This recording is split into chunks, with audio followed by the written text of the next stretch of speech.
Hey there, Sharon Horne-Ellstrom here. Welcome to day 132 of our Let's Grow annual challenge. We're doing one thing every day to grow this year. And this month we are focusing on mental growth, mental thinking, beliefs, thoughts, mental topics that have to do with our brain, our mind, our thinking. And we are using and applying, we started yesterday, our SOAP framework, the framework that we use to deal with any challenges, obstacles, setbacks, problems, whatever you want to call them, stuff that comes up in our life that isn't ideal in our minds and imaginations. How are we going to deal with that? Well, we apply this SOAP process. And today is step 2 of the SOAP process, which stands for options. Options meaning, what could we do to fill the gap that we created yesterday between our current story, the current situation that we've got, and our desired story, our desired situation.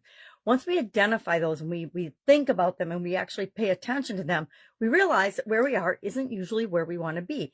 And how are we going to get there? We're going to use the rest of the SOAP process. And the first step of that is to brainstorm. I like to call it the 10-3-1 tool. Brainstorm at least 10 possible ways that you can begin to fill that gap. Why do we want 10? Because we know that we have lots of options and that there are actually infinite possible ways that we can get what we want and we can achieve and get improvement in the area that we're focusing on. Now, mine, I picked negative self-talk.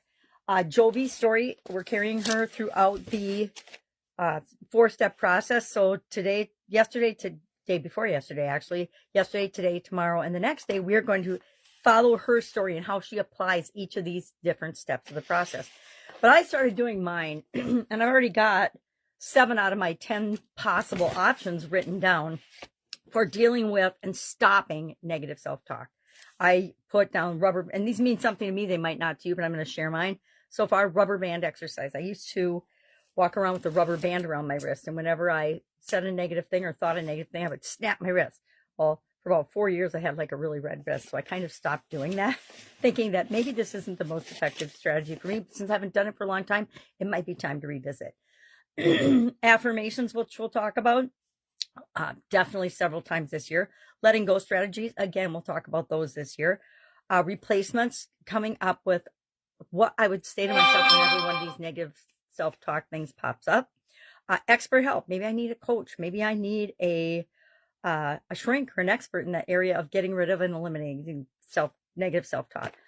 Enlist a friend or family member for help and feedback. Create a feedback loop, etc. So I need to come up with a few more. Your action item today is to come up with at least 10 possible ways to begin filling that gap. More than 10, the more the better, because it gives us more options, more things to choose from, which we'll look at tomorrow as we look at the A in the SOAP framework. That's it. Guide 2, Jovi's story and how she's applying this step. Any questions? You can always just ask me. Message me directly under one of my videos or recordings. You can find me on social media. You can, if you know my email, if you know my Voxer handle, you can contact me that way. But probably the fastest, easiest way is to just comment under a post in the group. All right, that's it. Have an awesome day. Have fun with this.